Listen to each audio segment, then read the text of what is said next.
이 시간 하나님께서 우리에게 주신 말씀은 호세아 11장 1절에서요 4절까지의 말씀입니다. 호세아서 11장 1절부터 4절까지의 말씀. 제가 가지고 있는 성경책으로는 구약성경 1266쪽입니다.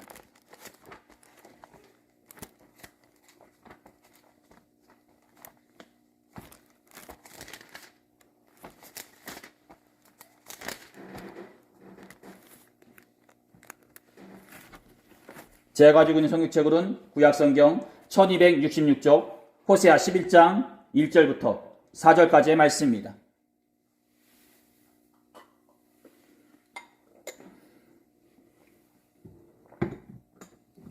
제가 한 절 읽고 여러분 한 절 읽다가요 마지막 4절은요 다 같이 읽도록 하겠습니다.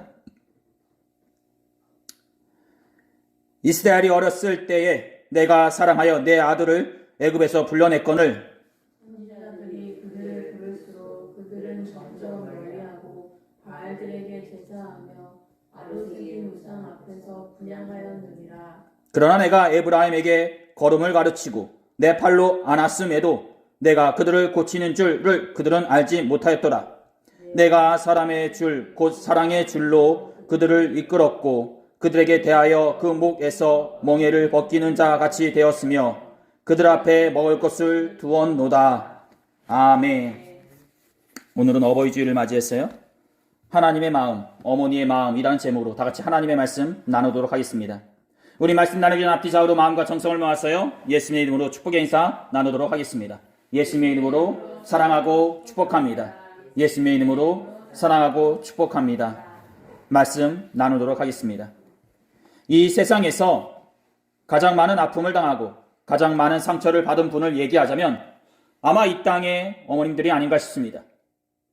자녀를 낳아서 키우시면서 겪어야 했던 여러 사건들과 상황들은 어머님의 그 마음을 아프게도 하고 멍들게도 하면서 완전한 것 하나 없이 너덜너덜해질 정도로 해이해진 것이 우리들의 어머님들의 마음이지 않나 싶습니다. 때로는 자녀를 위해서 무릎을 꿇기도 하고 아파하기도 하면서 눈물을 흘렸던 분이 어머님이기도 하고 이 모습을 아는 사람 하나 없어도 그래도 묵묵히 그 자리를 지켰던 분이 우리들의 어머님의 모습이었는지 않나 싶습니다. 이 모습과 이 마음을 아는 사람이 과연 이 땅에 몇 명이나 있을까 싶고요. 이 마음을 감싸주며 위로해 줄 사람이 과연 이 땅에 몇 명이나 있을까 싶습니다. 그 옛날 아브라함의 집에서 쫓겨나 광야에서 방황을 하다 죽어가는 아들의 모습을 참아볼 수 없어 먼 발치에서 대성통곡하며 눈물을 흘렸던 어머니 하갈의 마음을 그 누가 알 수 있고요. 애굽 사람들의 핍박으로 인해 자신의 아들을 어쩔 수 없이 파피루스 상자에 실어 나일 강가에 띄워보낼 수밖에 없었던 어머니 요게베의 마음을 그 누가 알 수 있고요. 기근을 피해 모압으로 이주했으나 그곳에서 안타깝게 사랑하는 남편과 두 아들까지 모두 떠나보내야 했던 어머니 나오미의 마음을 그 누가 알 수 있을까 싶습니다. 아마 그 일을 똑같이 겪은 어머니가 아닌 이상 그 누구도 그 마음과 아픔을 이해하지 못할 것이요 그 누구도 그 아픔 가운데 위로한다 말해줄 수 없을 것입니다. 수련목 전도사 시절 제가 섬기는 교회 한 청년이 비오는 날 운전 미숙으로 인해 사람을 살짝 친 사건이 있었습니다. 그리고 그 사건으로 인해 이 청년 또한 마음의 상처와 트라우마를 겪었는지 며칠간은 방 안에서 나오지도 않고요 있게 되었는데 하루는 그 청년에게 신방을과 면담하는 가운데 속에 어머니가 어디 가셨냐고 묻게 되었습니다. 그러자 그 청년이 하는 말이 피해자에게 찾아가 사과를 하느냐고 여기에 계시지 않는다는 것이었습니다. 그렇습니다. 사고가 나게 되면요 합의를 보는 차원에서 가해자가 피해자에게 찾아가 사과를 하고 합의를 보는 것이 당연한 모습이지만 그 청년의 말을 들었을 때 제 개인적으로 생각이 들기로는요 이렇듯 난처하고 자존심이 상하는 행동을 어머니가 아닌 이상 그 누가 대신 해줄까라는 생각이 들게 되었습니다. 그렇습니다. 이렇듯 어머니는 자녀 대신 사과를 해주시는 분이시오 무릎을 꿇어주시는 분이시오 대신 돌팔매를 막아주시는 분이셨던 것입니다. 그런데 그런 어머니의 마음을 그 누가 알 수 있고요 그 누가 위로해 주겠냐는 것입니다. 오늘 우리에게 주어진 본문의 말씀을 보게 되면 그 어머니의 마음이 표현되어지는 내용이라 볼 수 있을 것입니다. 즉 정확하게 얘기하자면 이 시대를 향한 하나님의 마음이라 볼 수 있는데요.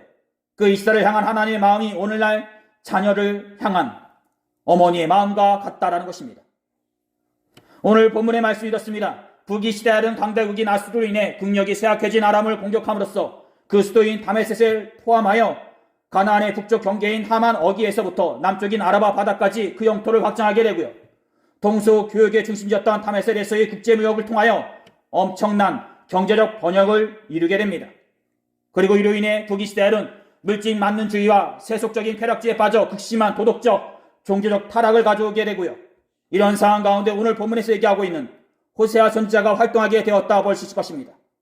즉 경제적 번영과 영토적 확장으로 인해 큰 성장을 이루었지만 그에 반해 북이스라엘은 종교적 타락과 극심한 도덕적 타락에 빠져 하나님을 멀리하게 되었다라는 것입니다. 그리고 그런 상황 가운데 호세아 선지자가 말을 하고 있다라는 것입니다. 그리고 그 중에서 오늘 우리에게 주어진 본문의 말씀은 앞서 드린 말씀대로 이스라엘을 향한 하나님의 사랑의 마음으로 오늘날의 어머니의 마음과 같다라는 것입니다. 그러기에 오늘 이 시간에는요, 어머니의 마음과 같은 하나님의 마음, 낳은 자의 마음, 기르는 자의 마음, 사랑하는 자의 마음, 이렇듯 세 가지의 마음을 전해드림으로써 어버이 주의 말씀을 전해드리도록 하겠습니다. 그렇습니다. 첫째, 어머니의 마음과 같은 하나님의 마음은요, 낳은 자의 마음이라는 것입니다. 오늘 우리에게 주어진 본문 1절의 말씀을 보게 되면요, 이런 말씀이 있습니다. 이스라엘이 어렸을 때에 내가 사랑하여 내 아들을 애굽에서 불러냈거늘. 그렇습니다. 하나님께서 말씀하시기를요, 이스라엘을 사랑하여 이스라엘이 나라로서 있기도 전에 애굽의 노예로 있을 때에 이스라엘을 불러냈다고 말해지고 있다는 것입니다.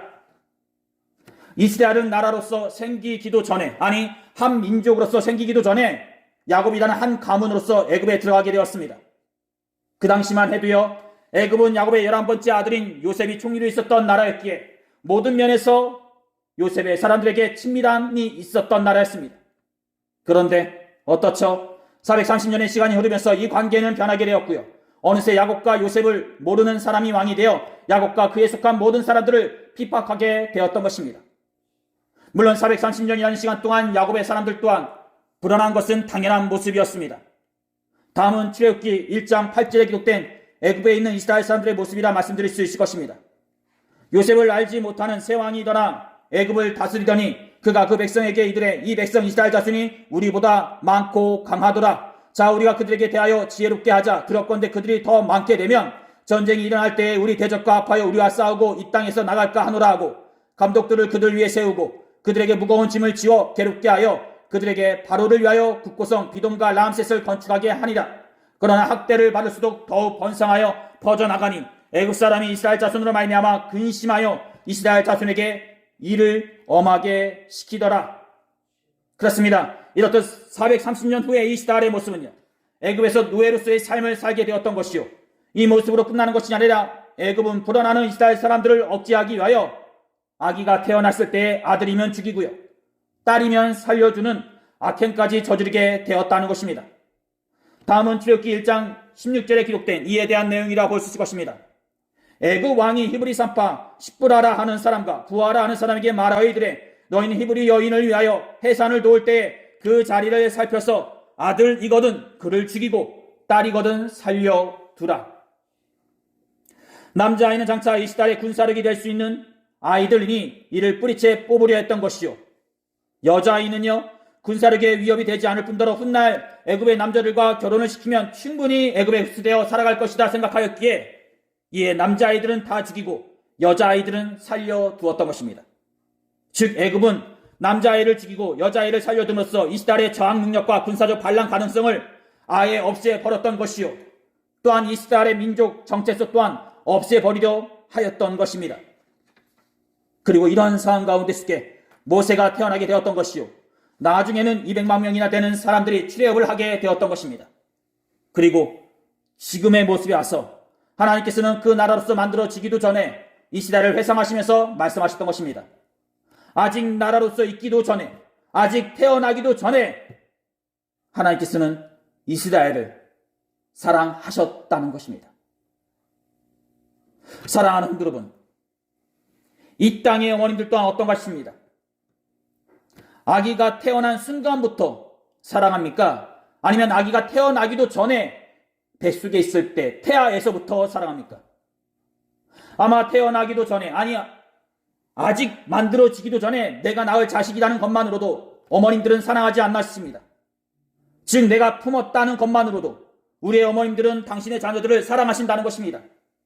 그래서 그 자녀를 위해 위험까지도 감수하기도 하시고 당신의 생명까지도 판단하시지 않나 싶습니다. 이렇듯 낳는 자의 마음으로 우리의 어머님들이 자녀들을 사랑하듯이 오늘 본문에서도 알 수 있듯이 하나님 또한 아직 하나의 나라로서 만들어지기도 전에 이스라엘을 사랑하시어 출애굽시키게 해 주셨다는 것입니다. 사랑하는 성도 여러분, 낳는다는 것이 얼마나 고통스럽습니까? 그야말로 죽음의 경계까지 이르러야지만 생명이 잉태할 수 있다 볼 수 있는데요. 그 생명을 잉태하는 가운데 속에 그 고통은 오로지 어머니 한 분만이 감당해야 될 고통인 것입니다. 그런데 그 고통을 아시는 분이 누구입니까? 바로 하나님이시다는 것입니다. 즉 이 땅의 어머님들이 고통보다 더 큰 사랑을 끌어안고 고통 가운데서 아이들 출산하듯이 하나님 또한 고통보다 더 큰 사랑으로, 즉 낳는 자의 마음으로 이스라엘을 출애굽시키셨다라는 것입니다. 그리고 또한 두 번째로 말씀드리자면요, 기드는 자의 마음이라 말씀드릴 수 있을 것입니다. 바로 오늘 우리에게 주어진 본문 2절부터 3절까지의 말씀이라 볼 수 있을 것입니다. 선지자들이 그들을 부를수록 그들은 점점 멀리하고 바알들에게 제사하며 아루새긴 우상 앞에서 분향하였느니라. 그러나 내가 에브라임에게 걸음을 가르치고 내 팔로 안았음에도 내가 그들을 고치는 줄을 그들은 알지 못하였노다. 하나님께서는 말씀하십니다. 선지자들을 통하여 이스라엘을 불렀어도 이스라엘은 하나님에게 있기보다 더욱더 멀리 떨어져 바알과 우상 가운데 있으면서 그들에게 제사하였다는 것입니다. 하지만 그럼에도 불구하고 하나님께서는 그들에 대한 부모로서의 책임을 다하시기 위해 그들이 걸을 수 있도록 도와주시고 팔로 안아주시기도 하시면서 그들의 아픔을 치유해 주셨다는 것입니다. 본문에서 얘기하고 있는 에브라임이라 하면요, 이스라엘이라 생각하시면 될 것입니다. 즉 이스라엘은요, 솔로몬 이후 남과 북으로 갈라지게 되는데 남유다는 유다와 베냐민 지파로 북이스라엘은 나머지 10개의 지파가 속해 있었다는 것입니다. 그런데 그 10개의 지파 중에 가장 센 지파가 바로 에브라임 지파였다는 것입니다. 그래서 그 북이스라엘을 가리킬 때 에브라임이라 얘기하기도 한다는 것입니다. 즉 그 이스라엘이 부모 되신 하나님을 저버리고 다른 일을 따랐다 하여도 하나님께서는 미워하지 않으셨다는 것이요, 다만 그들이 더욱더 성장하고 우뚝 설 수 있도록 걸음을 가르치기도 하시고 팔로 안아주시기도 하시면서 그들이 아파할 때에 고쳐주시기도 하시면서 품어주었다는 것입니다. 사랑하는 분들 여러분, 아이를 키워보신 분들은 아시겠지만 아이를 키운다는 것이 얼마나 힘듭니까? 특전사를 나오신 분이 결혼하여 아이를 낳고 키우셨는데 그분이 말씀하시기를요, 아이를 키우는 것보다 힘들었던 훈련을 한 번 더 받는 게 낫다고 하였습니다. 저도 이 말에 공감을 가는 이유가 아는 지인분들의 육아를 잠깐 도와준 적이 있었는데요, 그 당시만 해도 제 체력의 한계를 느꼈고요, 제가 인내심이 없는 사람이구나 라는 것을 새삼 느끼게 되었습니다. 그리고 전도사 때 아동부, 중고등부 전도사 사역을 행하였는데 그때 아동부 사역을 행하면서 깨닫는 것은요, 아동부 아이들의 체력은 한계가 없다는 것이었습니다. 끝이 없는 아이들의 체력, 이것뿐인가요? 아닙니다. 조금이라도 집중을 내려놓거나 흐려지게 되면 언제 아이들이 사고를 칠지 모르고요, 다칠지 모른다는 것입니다. 즉 그러기에 아이를 키운다는 것이 쉽지 않다는 것입니다. 아무리 마음으로 다짐을 하여 잘 키울 수 있다고 얘기를 하여도 그 마음이 순간순간에 따라 바뀔 수가 있고요, 또한 마음만으로 키울 수 있는 게 아니라는 것입니다.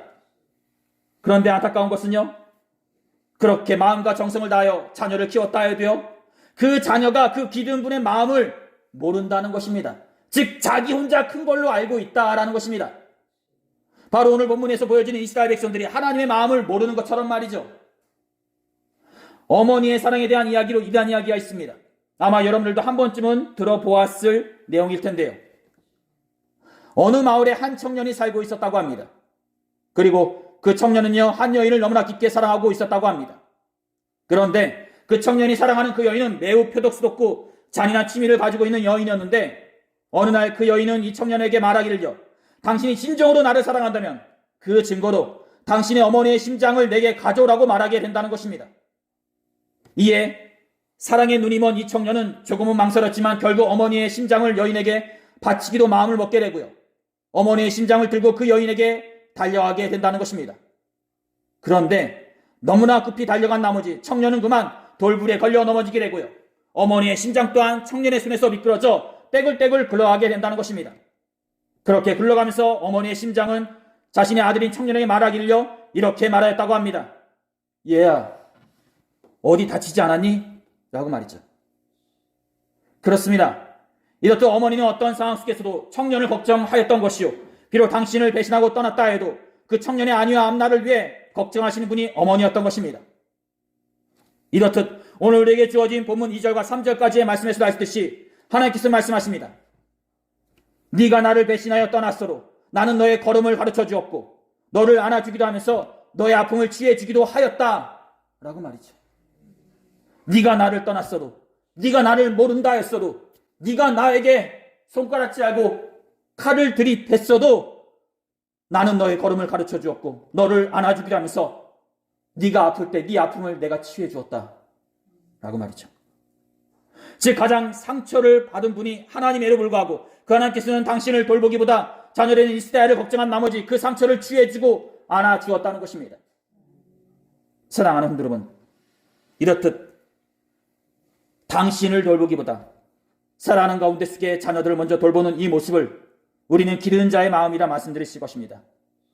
즉 사랑하는 가운데 속에 당신을 돌보기보다 자녀들의 안위와 안전, 앞날에 대해 걱정하고 양육하는 이 모습이 오늘 우리에게 주어진 본문 2절부터 3절까지의 말씀이라는 것입니다. 마지막 세 번째로요, 어머니의 마음과 같은 하나님의 마음은요, 사랑하는 마음이라 말씀드릴 것입니다. 바로 마지막 4절의 말씀이라 말씀드릴 것입니다. 내가 사람의 줄, 곧 사랑의 줄로 그들을 이끌었고 그들에게 대하여 그 목에서 멍에를 벗기는 자같이 되었으며 그들 앞에 먹을 것을 두었도다. 그렇습니다. 하나님께서는 이스라엘을 이끄시는 가운데 속에 있을 때 온유함과 친절함으로 이끄셨다는 것이요, 매 순간마다 세심한 사랑으로 이스라엘을 보살펴 주셨다는 것입니다. 바로 이 땅의 어머님들이 매 순간마다 당신의 자녀들에게 세심함과 온유함으로 대하듯이 하나님 또한 이스라엘을 그렇게 대하셨다라는 것입니다. 사랑하는 분들 여러분, 매 순간 사랑으로 대한다는 것이 쉬울까 싶습니다. 아무리 사랑하는 반려자라 해도, 아무리 내가 낳은 자식이라 해도 매 순간마다 매 상황마다 사랑으로 대한다는 것이 쉽지 않습니다. 물론 그렇다고 해서요 미워한다는 것은 아닙니다. 다만 그 사랑도 지치고 순간순간 바뀔 때가 있다는 것입니다. 어느 가난한 유학생 부부가 있었습니다. 두 사람은 어떤 고난이 와도 서로만 있으면 행복할 것이다 다짐하며 타국 생활을 시작하게 되었다고 합니다. 처음 몇 달간은요 차가운 빵 한 조각을 나눠 먹으면서도 서로의 얼굴만 보며 웃음이 났다고 합니다. 하지만 1년, 2년 이렇듯 세월이 흘러가면서 남편은 반복되는 낙방과 구직 실패로 예민해지게 되었고요.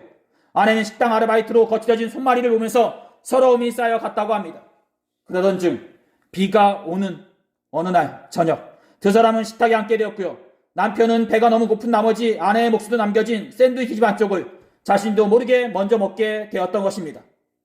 예전 같았으면요, 당신 배고팠구나, 내 거 더 먹으라고 얘기했을 아내가 그날은 참았던 울음을 터뜨리면서요 이렇게 얘기하는 것이었습니다. 어떻게 내 배고픔은 안중에도 없어? 당신 사랑이 고작 이거야? 라고 말이죠. 두 사람의 사랑은 가짜였습니까? 아닙니다. 그들은 진심으로 사랑했습니다. 다만 끝이 보이지 않는 결핍과 시간이라는 무게 앞에 그토록 견고했던 사랑이 조금씩 갈려지게 되었던 것입니다. 즉 아무리 죽을 만큼 사랑하는 사이라 해도 끝이 없는 결핍과 시간 앞에 영원하지는 못하다는 것입니다. 이렇듯 우리들의 사랑은 이런 사랑이라 말씀드릴 수 있을 것입니다.